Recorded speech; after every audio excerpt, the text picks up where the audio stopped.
Hello and welcome to another edition of the China in Africa podcast, a proud member of the Sinica Podcast Network.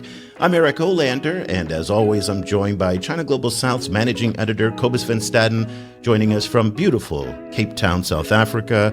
A very good afternoon to you, Cobus. Good afternoon. Cobus, it has been a dramatic week in international affairs with the return of Donald Trump to the White House, which happened earlier this week on Monday, and he did not waste any time whatsoever getting to work. More than 100 executive orders signed on the first day, with a number that have impacted Africa, have the potential to impact Africa. None directly pointed at Africa, but certainly the consequences of what's happening in Washington today and this week are going to be felt around the world on an ongoing basis. There's no debate about that. We're starting to try and piece together what the new Trump era is going to mean for the international system and how it will impact China and Africa in particular. Cobus, let me just go through a few of the executive orders that I think are the most important, and you wrote about this week for the newsletter. Number one, there's a 90-day pause on development assistance by the United States. This is an order that is only on new foreign aid obligations, and they want to review their, and I'm quoting this from their press statement, their efficiency and alignment with U.S. foreign policy. That question and that language about the alignment with U.S. foreign policy may implicate China and countries that have close ties with China, given the priority that China now plays in U.S. foreign policy, much more so than what we saw in the Biden administration. They said funding may resume earlier if approved by Secretary of State Marco Rubio. Waivers will be allowed for specific programs. So that's the development assistance. That could have a very serious impact on Africa. Again, only new programs. So the $8 billion of existing programs in Africa today may be okay. Then the withdrawal, again, for the second time, from the World Health Organization. This was, and he did, when he signed this one, Cobus, it was kind of interesting. His aide came up and he said, "What's this one?" And the gentleman says, "Well, this is the withdrawal of the World Health Organization." He goes, "Ooh," and as if he was excited about it. Again, the WHO is very important in many developing countries, and particularly in Africa, that rely more heavily on these UN institutions. The end of the U.S. participation in that and funding could have an impact. Don't forget that the last time the Americans pulled out of the WHO, China stepped up its financial commitment by $30 million. And so giving China a lot more sway in that agency. And then finally, the United States once again withdrew from the Paris Climate Accords. This is critical, of course, because as we've talked about for so many times on this program, and as everybody knows, Africa is suffering disproportionately from the effects of climate change. And without one of the largest producers of greenhouse emissions in the Paris Climate Accords, and now the largest producer of oil and gas in the world, even more than Saudi Arabia, not participating in the Paris Climate Accords, the consequences are just enormous. So, Cobus, you've had some time to think about this. You've been writing about it. Help us put this in a context of what people in South Africa and on the continent are processing of what's happened this week. Well, I think they are, a lot of them are still trying to work out exactly how it affects the continent. Obviously, the health impacts are going to be significant, but we're still trying to see what that is. It's not only the direct immediate health impacts, but also any kind of coordination around future possible pandemics will also be affected around this. So it has a kind of a current and future kind of impact, which is significant. I think also on the climate side, I think if anyone who spent any time looking at COP29 last year will have probably agreed that the COP process is pretty broken already. So this is just makes it more broken. And so it will certainly make coordination around climate issues harder. It also, I think, as you say, like we now, because we're now in the second phase of these withdrawals, they're out, they were back in, they're out again. I think that it establishes the US just as a very changeable partner, and so therefore, like in the end, that becomes the thing that everyone hedges against. Like it's not particularly even whatever the US is standing for, that it becomes almost irrelevant, because the thing is, like, whatever it's standing for, it'll be in or out, so you can't be planning on working with them, and so therefore many of them, I think, are looking for other partners. And clearly those other partners might be the Chinese. Do the Chinese benefit from what's happening in Washington? I think in Africa, I think they benefit in the sense of just being more constant, more predictable. In that sense, I think that it adds to a form of soft power, in the sense that they become a kind of a default kind of like factor that people immediately factor into their future planning. On the health thing, I don't think it necessarily shifts China's position, or it raises a crisis that I think China can't necessarily fix, because China's contribution to the World Health Organization is much smaller than the US's. And the US has an outsized role there, not only the US government, but also US company, like US, private sector entities like the Bill and Melinda Gates Foundation, for example. So in the first place, how American power is going to show up there is a complicated thing. Like I think the US government may withdraw, but kind of other American entities may still be around. But at the same time, even with that, China cannot replace the US at the moment, without massively expanding its contributions. And so, so there it's a kind of an open question. On climate, I think it changes the negotiations quite a lot, particularly because it also weakens, I think, Europe's position in the negotiations. And so there, we'll have to see what kind of insanity comes out before COP30 later this year. Yeah. Well, let's get a perspective on this, particularly from an African perspective. Someone who's normally based in Johannesburg but joins us today from London. Ronak Gopaldas is a director at Signal Risk, and he follows these geopolitical tectonic plates as they shift very closely. He's also a fellow at the London School of Economics and a visiting research fellow or a non-resident research fellow at the Africa Center at Nanyang Technological University in Singapore. And he joins us from London. Back on the show again. Ronak, thank you so much for taking the time to join us. I mean, it's just great to have you, because you're going to help us figure at least some of this out and how to put some of these pieces together. Yeah, great to be back, Eric. Looking forward to the conversation with yourself and Cobus. Yeah, well, let's just pick up where Cobus left off, and I'm going to ask you kind of the same question. We're all trying to piece this together. Things are happening very fast. There is nothing definitive right now. What we say today, by next week, may be dated. So let's kind of put that out there. Anybody who says that they know what's going on is lying. So we have that disclaimer in front of you now. But give us your take on how you've processed everything since Monday and the speed with which the Trump administration has come in to make such dramatic changes in Washington that have profound consequences on the international system. So on the one hand, surprising. On the other hand, not surprising. We know what to expect. We know that Trump thrives off of chaos. There's a lot of bluster. There's a lot of bravado. There's a lot of bombasticness. There's threats. There's trolling. There's all of this kind of stuff.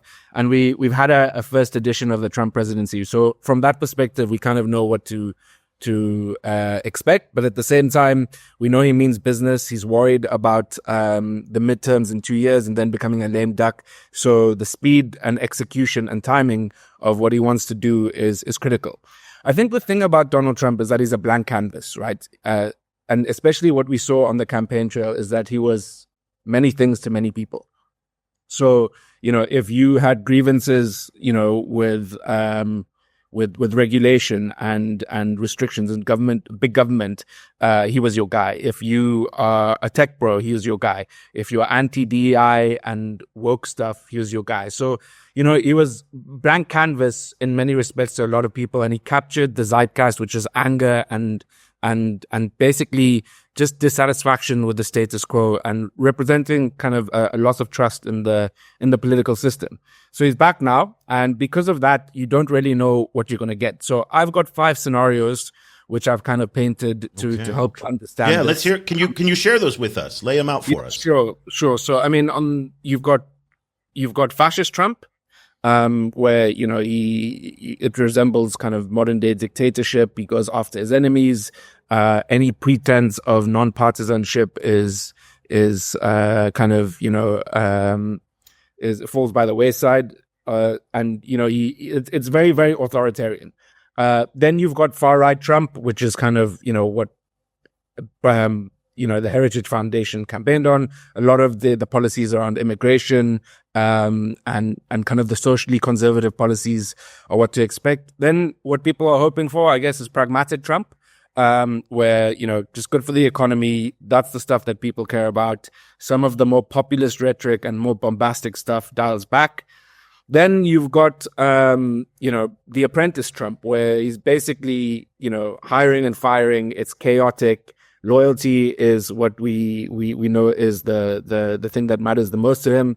And because of that, if you look at some of his picks in his cabinet, they leave a lot to be desired. So, there's that element of the reality TV star show that takes root. And then, his age is an issue. So, if something does happen to Donald Trump, what happens and who takes over?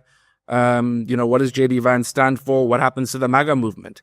And the thing about Donald Trump is that he's so chaotic and unpredictable that he can be any of these scenarios on any given day.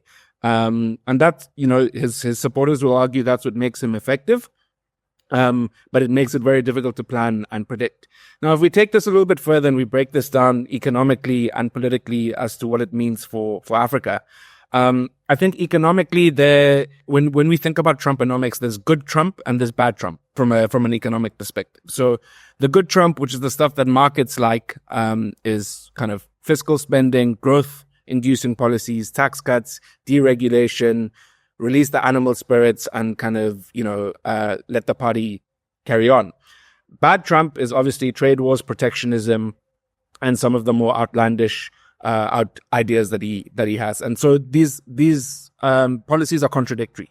And the timing and the implementation is what's going to matter here. Because unlike the first time that he was president, where you effectively had 2 years of good Trump before the trade war started, you don't know what's going to happen now. If he comes out of the blocks and starts a trade war, I don't know how you're going to square the circle of achieving high growth and low inflation simultaneously. So these policies are contradictory. And obviously the big risks for emerging markets and for African countries in particular are the threat of reinflation and re-dollarization. We all know what's happened over the past couple of years. When the US economy is running at high inflation and the Fed raises interest rates, that has knock-on effect and a lot of contagion for emerging markets. Strong dollar is not good for EM currencies or bond deals. So it already affects the cost of financing. And similarly, higher interest rates and a stronger dollar is not good either. So, those are the big risks that I would be watching from an economic perspective. Politically, Cobus has mentioned it. You've mentioned it. He's very cynical and skeptical about multilateralism. We've seen that already pulling out of the Paris Accord and the World Health Organization. I think the liberal rules-based global order, I think we've moved on from that now. It's not about values really anymore. It's about interests. Yeah. Marco Rubio said he was done with it in his testimony. Yeah. And I think, it's been described as an era of international honesty. So I think that's where we are, right? So, Cobus also alluded to the fact that, this has got implications for the climate agenda, and Africa is disproportionately affected by that. So the advice that I'd give to kind of African policymakers and businesses trying to navigate this is that you are navigating a guy who's chaotic and unpredictable. You know that what he's after is commercial and security interests that align with the America First agenda and policy. And so tailor what you can offer and tailor the quid pro quo accordingly. Also that he's a big ego guy. So say nice things about him, and play to his ego, so that you can position yourself as a winner rather than a loser in this new era of Trump. And Ronak, in your discussions with African stakeholders, what kind of vibe have you gotten from them? Like, kind of what I was surprised sometimes at how kind of sunny and optimistic kind of many African kind of policymakers were about the new Trump era. Yeah, so it's interesting. I think people are thinking we know what to expect this time. You know, he's pretty straightforward in terms of it will be America first, and people are thinking that this is something we can manage. We'd rather have this than the double standards and the hypocrisy that we've seen since the pandemic and since the Russia-Ukraine war. And so there's a sense in many quarters that, yeah, it's imperfect, but it's a kind of devil we know, and we can manage this process, and we're better equipped than the first time round. And we're in a position as African countries now where we've got friends and we've got options. So, I think that honesty and that straightforwardness is something that I think is something that I think policymakers know how to manage or feel that they can manage a lot more than the first time round. I think that is dangerously naive. Dangerously naive. And I hear that out here in Asia as well. Trump 2.0 is not the same as Trump 1.0. There is no General Milley in the room. There is no experienced military folks in the room. You have Pete Hegseth, who's going to be the Secretary of Defense, who doesn't know where ASEAN is, or he can't name an ASEAN country. Okay? I mean, Trump himself was asked about Spain being a part of BRICS. I don't say this to dismiss it. I say it that he did not talk about invading countries and conquering lands in his first term in office. This is a very different Trump who has the entire U.S. government apparatus at his disposal. He has a mandate that he did not have in terms of voter approval. He also has the entire Republican Party under his wing. And so I think if policymakers are thinking that they know Trump because of what happened in 2017, I think they're dangerously misled. And I think that is a big risk that they miscalculate. And again, I don't have a horse in this race. I'm not pro or anti anything. I'm just saying the calculation is different today than it was in 2017. And he's a different man. So, Eric, are you therefore seeing a more like what Ronak was calling fascist Trump, basically? Not necessarily. No. I 100% agree with what Ronak said, that all five of those can appear not only within in a day, on the same day, in a speech. I mean, we can hear all five of those grades in a speech that give you hope. And again, Ronak, you're 100% right that he is a blank canvas that you can paint anything you want onto him. All your aspirations and hopes can be put onto him. That is the genius of what he does. Cobus, it's a little bit like the Belt and Road. That ambiguity allows the flexibility to be able to adapt to anything it wants to be. So he can sound reasonable and he can sound authoritarian. But one of the key things, Ronak, is the lack of U.S. literacy, of understanding the very powerful forces that propelled Trump into power and who he's talking to.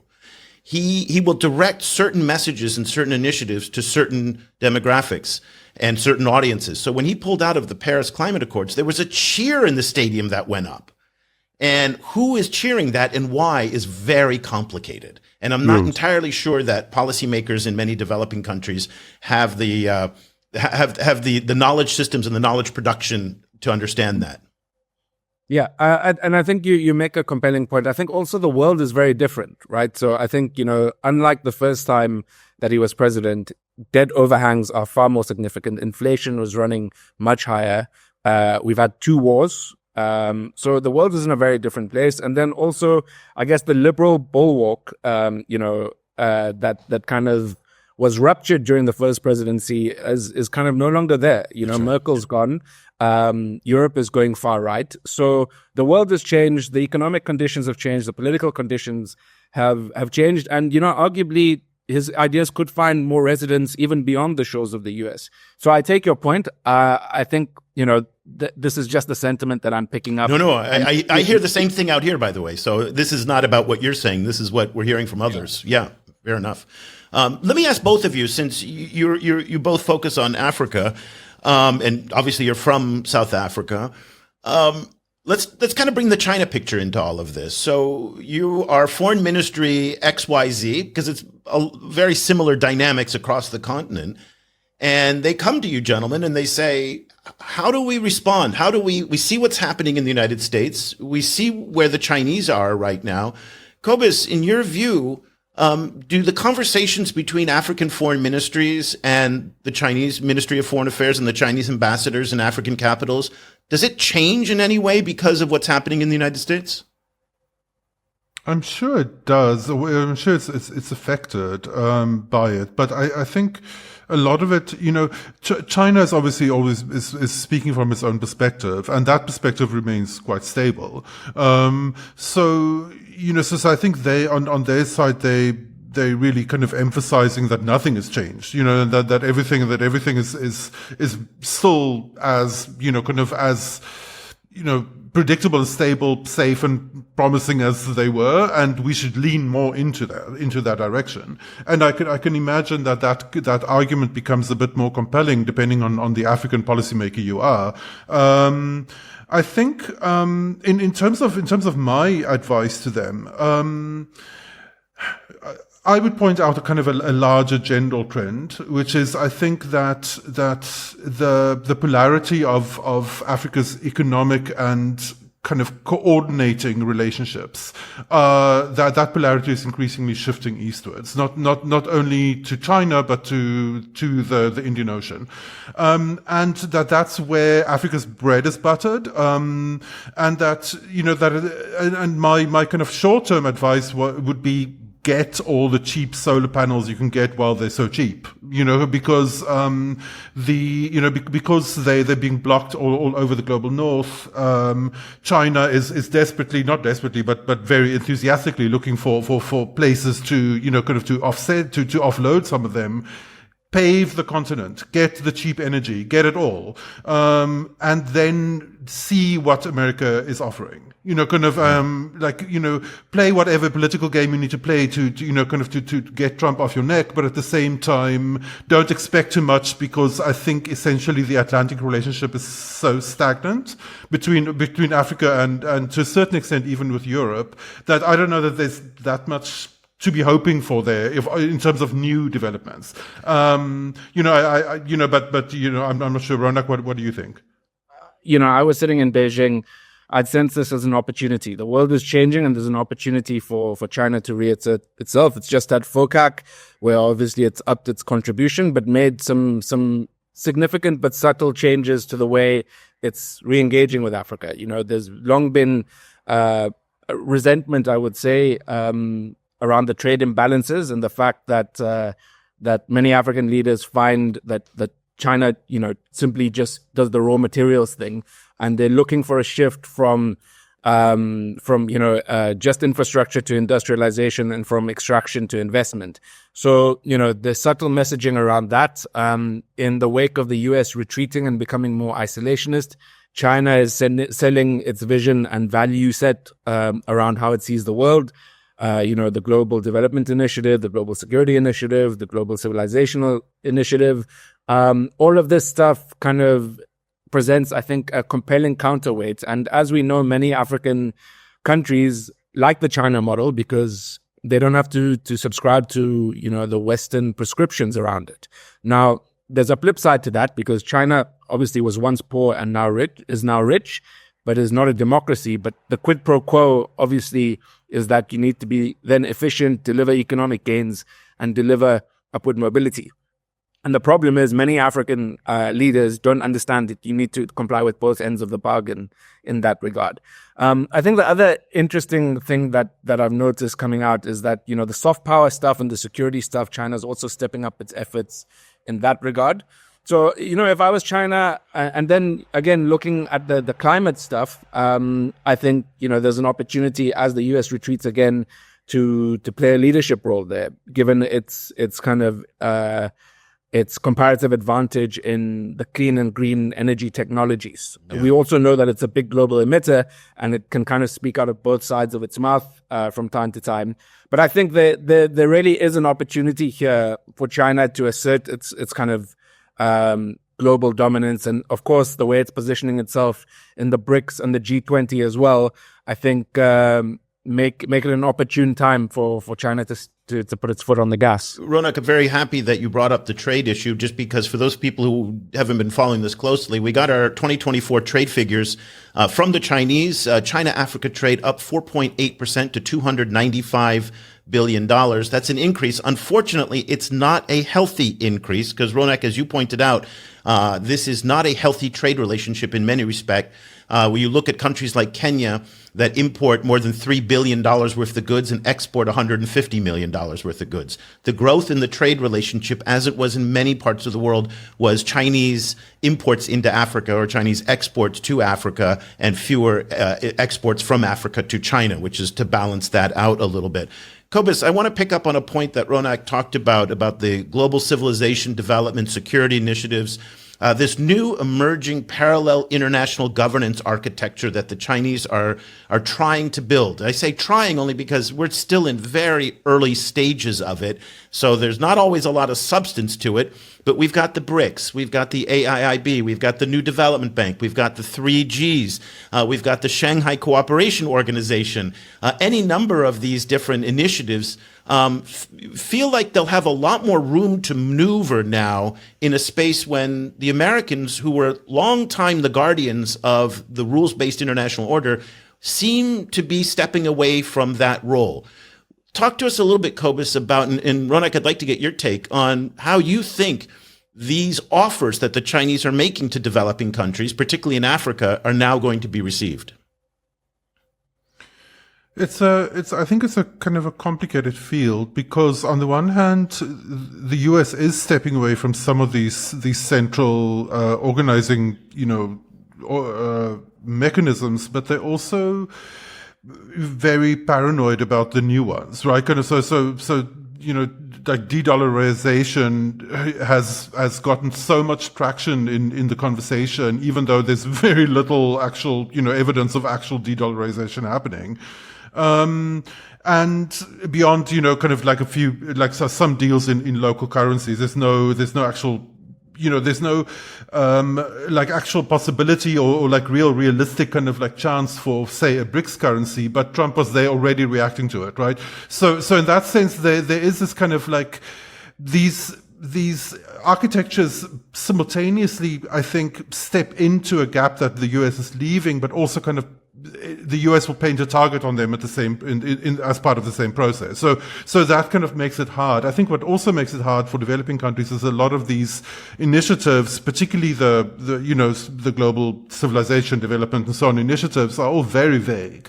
Yeah. So it's really difficult to say what they're going to be, even, and of course, like, it's strategically useful for China and other BRICS countries for the BRICS to not have a central coordinating mechanism or like a, set of stated goals that it's trying to reach. So in that sense, it's kind of like a golden age for new anti or non-Western kind of organizing mechanisms, but not a golden age for the content of those mechanisms. So It's a little difficult, I think, for developing countries, particularly ones with low state capacity, to really know how to navigate this, and it seems like making use of them really depends still on elite connections rather than actual new mechanisms or instruments emerging. Ronak, what's your take on that? Yeah, I would agree with Cobus. I think it's leverage, right? The historically, for the past 30 odd years and longer has been one show in town. And what I think emerging markets in the global south is trying to do is build another seesaw to play in the playground. And that's what China gives them with what it's offering. So, as we know, through the pandemic and through the Russia-Ukraine war, there was a lot of resentment from the global south. The term came back, and we know that it's vague and it's a catch-all phrase, but it captures dissatisfaction with the status quo. We had the effects of a strong US dollar, which exported inflation, food and fuel costs were elevated. There's the threat of premature deindustrialization. What happens globally in Europe with interest rates has a knock-on effect again by a contagion on Africa. And then, I think a lot of Africans are resentful that they're being asked to be part of the solution to a problem that they didn't create in the climate crisis, right? So all of this and then the positioning around the Ukraine war, which was very, very binary. So, the perception is that Europe's problems are global problems, but global problems or problems in your region they're not global problems, they're regional problems. So all of that has created resentment. And I think this emergence of the global south, this emergence of these alternative instruments and institutional mechanism allow countries that feel marginalized to be heard more. And I think that's what it is. I view it as being complementary. I don't see, I agree with Cobus. There's no chance in hell of a BRICS currency happening. But at the same time, we know that, there's resentment around the weaponization of the US dollar. Trump has made, through his tweet or his statement or whatever, he's made a non-issue an issue.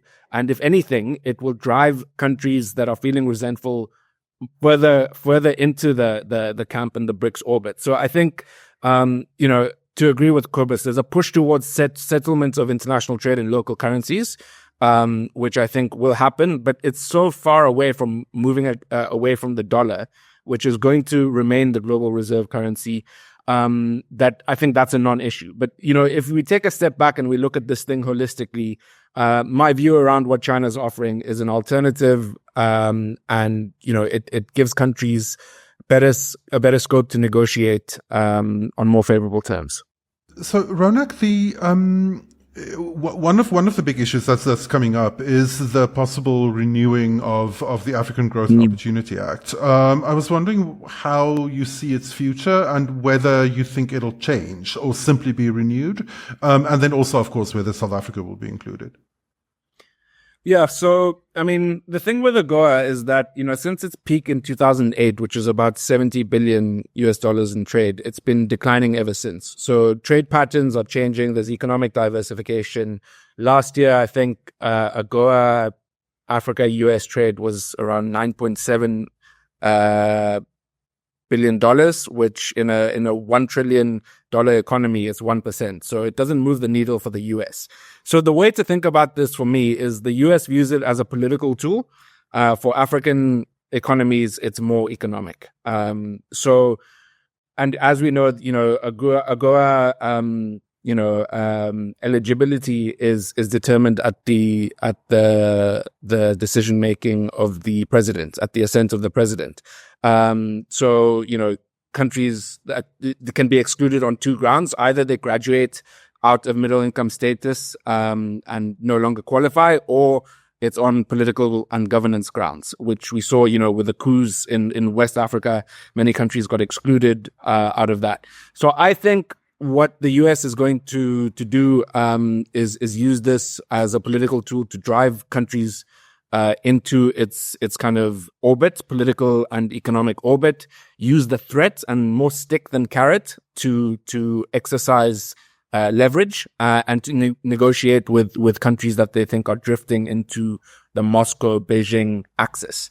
So I think, AGOA in a South African context, I've got a bit of a contrarian view.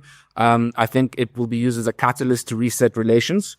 I think the economic impact on GDP is muted anyway. It's less than 1% based on various analysis. But if South Africa gets excluded for political grounds, then I think you'll get a market reaction, and I think you'll get a loss of confidence. South Africa will be viewed as somewhat of a pariah state, and that I think will affect investment dynamics.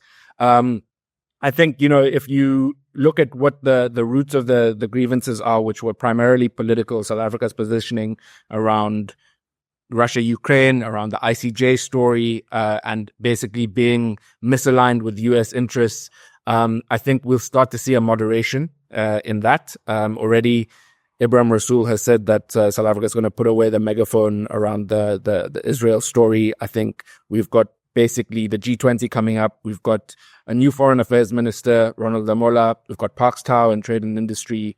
Rasool being on the ground in DC with good networks and filling the vacuum, which allowed, I think, a lot of the mischievous kind of narrative and negative stuff towards South Africa to grow. look, granted, we didn't help ourselves with a lot of clumsy positioning around non-alignment and things like that. I think, the fact that we're in an age where personnel is policy and you've got more pragmatic figures, I think will help to steady that relationship. And I think the US is going to use it and the threat of AGOA exclusion as a stick, and it will actually force a bit of a recalibration and I guess a meeting of minds in that regard. That's interesting you say that, because Rasool, who is the new South African ambassador to Washington, was called out by some conservative think tank analysts in D.C. For some of his previous comments about Trump, which he said, and they were tweets. Joshua Meservey, who's at the Hudson Institute, posted a whole thread of Rasool's comments about Trump, which were not complimentary, to say the least, and indicating that the relationship between South Africa and the United States is not being helped by the appointment of Rasool as ambassador. And then on top of this, there was a column in the Wall Street Journal a couple of weeks ago from the Foundation of Defensive Democracies, which basically said that there should be an ultimatum given to South Africa that if they don't moderate, as you pointed out, then they should basically be turned into that pariah state and sanctioned much the same way that the Trump administration is threatening sanctions on any number of countries. So we do feel maybe that we're at an inflection point potentially, and South Africa is going to have to make some rather dramatic moves in order to appease those in Washington. Yeah, but I think there are a few things that it can leverage, right? If I was Ibrahim Rasool, I'd kind of try to finesse the situation and say, look, what we saw under the previous administration was different. We're now in a GNU. There's daylight. I will try to create some daylight between GNU is a government of national unity. National unity. So I would try to say that actually we're now in this coalition government. Our foreign policy positioning, we have to consult with our partners. This is a new administration. Give us a stay of execution. And I think it allows both the ANC and the DA to speak out of both sides of their mouth, because the ANC can use that card in its engagement with Washington. But still, basically they're running ANC policy. But I think there also has to be a shift from this kind of Cold War ideology that we saw under Naledi Pandor to a more pragmatic orientation. And I think in the same way the DA is kind of, running onto Twitter and saying that, they disagree with the ANC stance on many issues. They knew that foreign policy wasn't on the table in the negotiations anyway, so it allows them to play to their base while still maintaining the illusion that they are being constructive. So I think, from that perspective, that's one card. You've got the G20 story, so the personal chemistry between Ramaphosa and Trump is going to be important. There's a joke doing the rounds around golf diplomacy. Invite Donald Trump to Fancourt and play golf and name a golf course after him. He's a big ego guy, right? Something like that. And then also the critical mineral story. The US imports a lot of minerals from South Africa. Leverage that and leverage the gateway play and the reform momentum that South Africa has at the moment to kind of get a stay of execution, move towards the center, and to adopt a far more pragmatic rather than ideological and outdated foreign policy approach. But Cobus, this puts the South African Foreign Ministry, known as DIRCO, into a very difficult position because, as I mentioned with the trade numbers that just came out for 2024, the Chinese broke out South Africa alone. That's the only country we know the full volume right now. They do a national breakout later in the year, but right now we know that of total China-Africa trade, South Africa accounted for 18%. That is a huge number. The importance of China to South Africa cannot be overstated. So if the pressure is to put some distance with China and Russia, but yet at the same time, the trade relationship is more important than ever with China, what do you do if you're the GNU or Ramaphosa or DIRCO? I think it's easier for them to put daylight between them and Russia, and they may be able to use some kind of like the symbolism of somewhat pushing slightly as much as they can, like push Russia away, because the thing is, China has that similar trade relationship with a lot of countries, so South Africa, but not at that scale, not at this respect. scale though. I mean, it's a big scale. Yeah, but I mean that scale is also is partly because of the scale of South Africa and the African economy, right? So it's not necessarily only because of this close China-South Africa relationship. I mean, you can read it either way. I think, I think they, like, I agree with Ronak. I think they'll try and kind of balance it this way. And, and as always, South Africa does have some significant leverage. I think the other more, the kind of broader kind of meta thing is that South Africa is a kind of an it's been forced into an early kind of adopter position of having to respond to, I think, what is really a sea change in Western power. Is that, and I think we don't really know what Western power looks like now, right? Because I think it's not only Trump himself and the kind of rightward flip in the US. It's the rightward flip in Europe.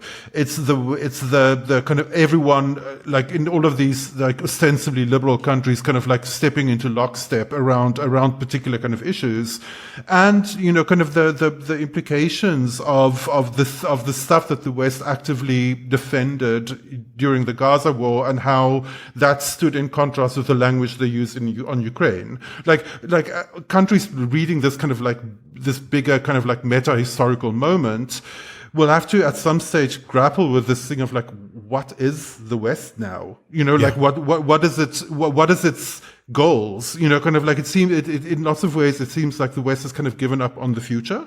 And so therefore the future has become non-Western in a way. I could kind of because futurity is located in Asia increasingly.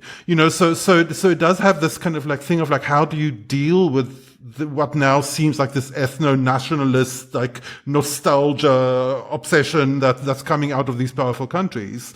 That's a bigger question, and this is something that South Africa has now been forced into dealing with on the front line. But everyone else is going to have to deal with it as well. Yeah. So Ronak Gopaldas has given us a lot to think about in terms of maybe the definitions of these institutions and the framings have changed.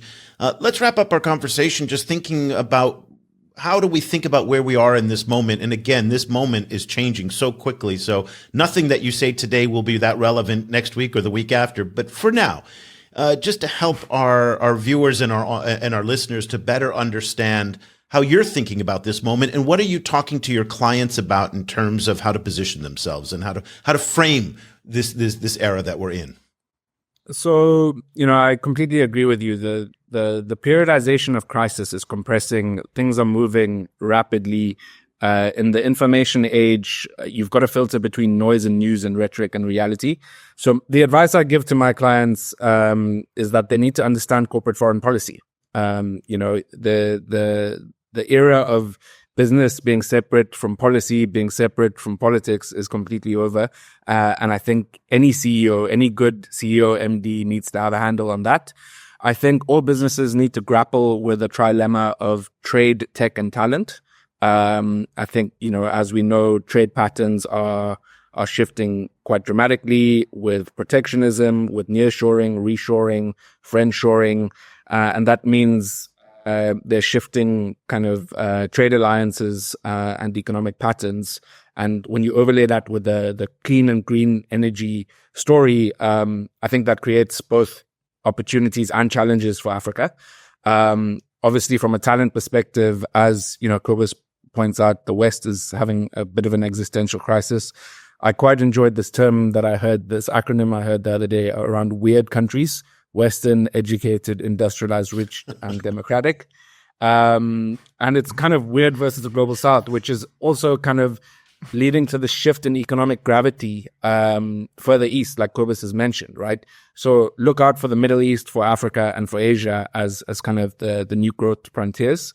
And then obviously tech, we know that Africa, with its population dynamics, 1 in 4 people are going to be from Africa by the year 2050. It's a big consumer market. The Chinese have a comparative advantage in hardware, the US in software. How are these tech rivalries going to play out, and what does it mean for business? So I think that trilemma is very important. And I guess these shifts are profound. And I think the other thing that I would say is that the social contract is pretty much broken, both in an international order and domestically in societies. So once that genie's out the bottle, how do you either repair, rebuild, or reject or reform the social contract? And I think that's what a lot of countries are grappling with. And that is where I've come to appreciate what South Africa has done, kind of avoided these kind of fringe movements and moved towards the center, constitutional democracy, huge respect for the rule of law. Not to say that there aren't issues in the country, but in a world which is moving to the fringes, South Africa has actually recalibrated and come to the center. So, I've kind of said, you've got to be pragmatic in this environment. There will be winners and losers. You've got to identify what your comparative advantage is, how you're positioning yourself and exercising economic and commercial and strategic diplomacy, particularly in an era where global power dynamics are shifting and Africa is not short of suitors. How we broker the right deals on favorable terms to pursue this industrialization story, I think, is the important piece. Oh, that's some fantastic advice. Ronak Gopaldas is a director at Signal Risk, also a visiting fellow at the London School of Economics and a research fellow at the Africa Center at Nanyang Technological University in Singapore. And by the way, if you're going to be in Singapore at NTU in early February, I'm going to be giving 2 talks at the Africa Center at NTU with our friend Amit Jain there, Ronak. So if you're swinging by Singapore, we'd love to have you at NTU to join us for these discussions. But thank you so much for joining us today and for sharing your insights on what, again, is a very complicated situation. We're not going to hold you to anything that you said today because we know it's changing very quickly, but we would love to have you come back in a few months just to update us on what you're thinking. Great. Thanks for having me, guys. As always, a great conversation and look forward to catching up in person soon.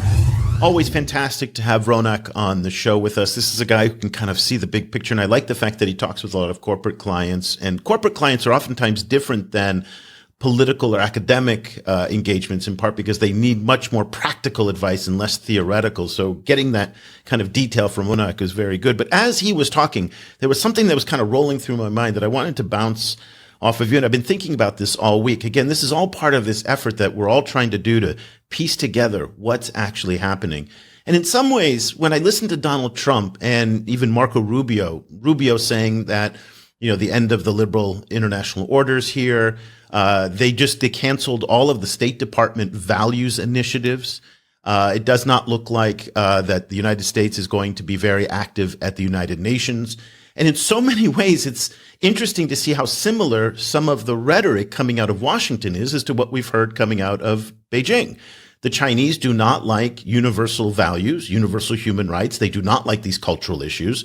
When they go to countries in Africa, they talk about much more pragmatic issues about trade and security and other forms of engagement that don't have these values.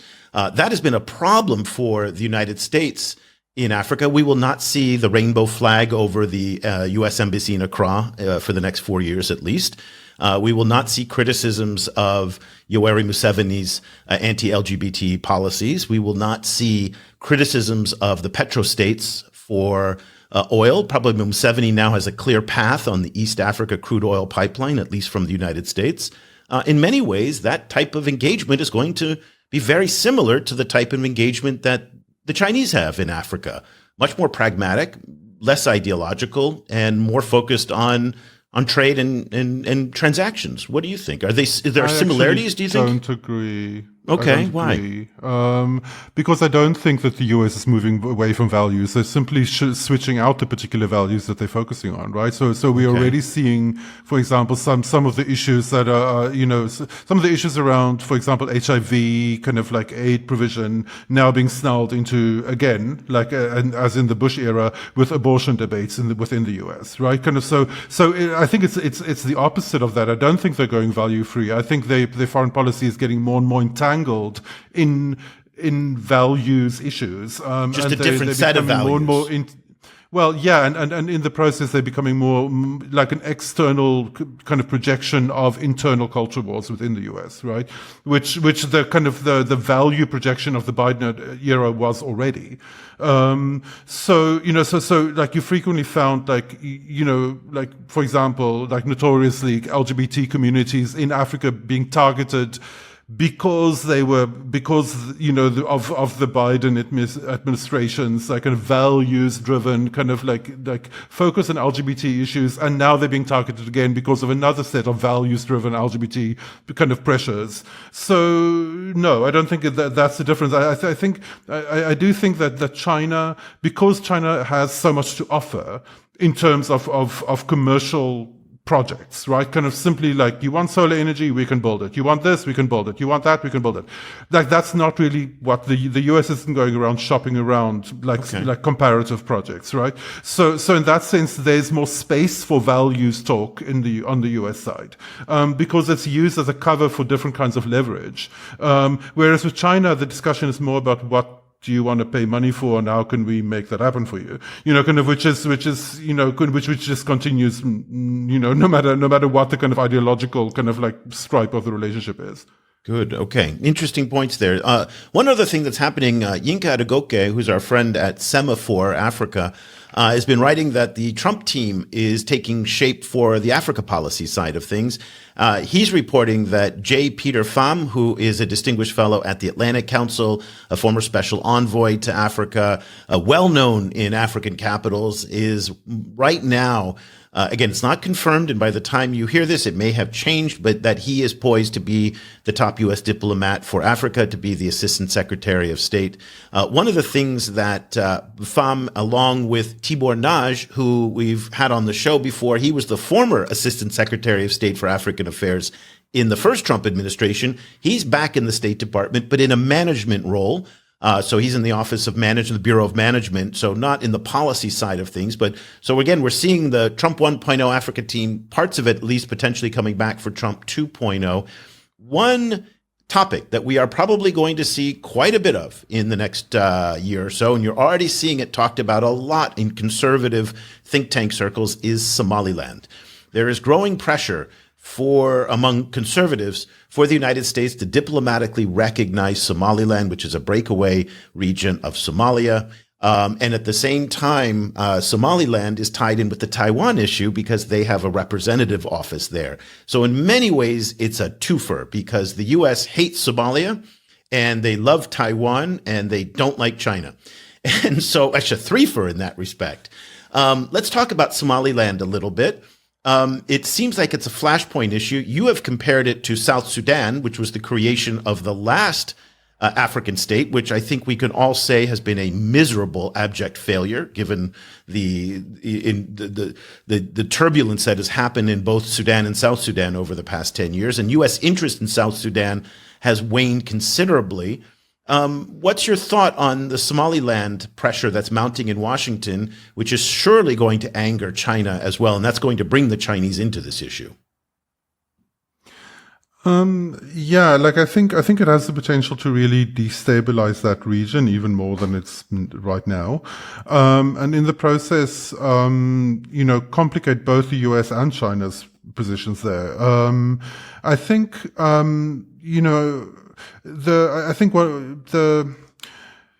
as with South Sudan, I think the U.S. loves, or like some, let me not speak so broadly, like some U.S. stakeholders love a big announcement, right? Kind of, they love, and particularly they love the optics of having fought for and given a country independence. The follow-up to that, of having that newly created state actually live in the world, and making it safe for them to live in the world, is less compelling. I think for particularly over the long run, like once it goes past 5 years, then it becomes very hard to sustain in the US, political system. So it very much, I think the onus is really on Somaliland to somehow have a magical bullet to make itself sustainable in that region, because the U.S. isn't going to help it, if it falls apart. It's got a very strong relationship with the United Arab Emirates. There's a big Dubai Ports World port that's there. The Americans, or at least these conservative circles, have talked about moving Camp Lemonnier, which is the U.S. base in Djibouti, to Somaliland, in part because the Americans don't feel so comfortable being so close to the Chinese support base that's there. So I don't think that's going to happen because moving a military base is a huge undertaking and very expensive, and especially Djibouti has a lot of problems, and Djibouti is in many cases a a basket case in so many ways, but in terms of military basing, it does very well. And so they're quite stable there for that. So, wow, just a lot to digest today. And this is unfortunately going to be the pace of events that are happening throughout at least the next year or two. Let's see if they can keep it up. Most likely they probably will. We're going to deviate from the Trump issue over the next few weeks. I'm going to try and find some other guests because we just can't talk about this every week. Otherwise, it just gets repetitive.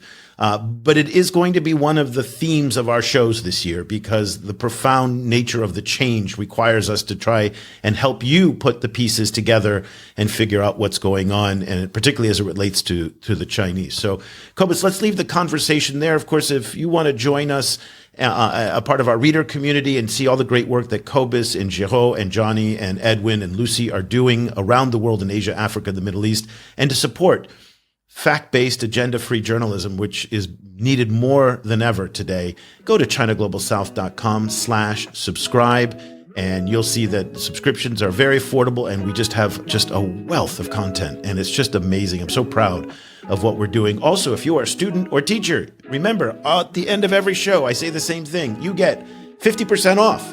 So email me, eric@ChinaGlobalSouth.com, and I'll send you those links. So for Cobus van Staden in Cape Town, I'm Eric Olander. We'll be back again next week with another edition of the China in Africa podcast. Until then, thank you so much for listening.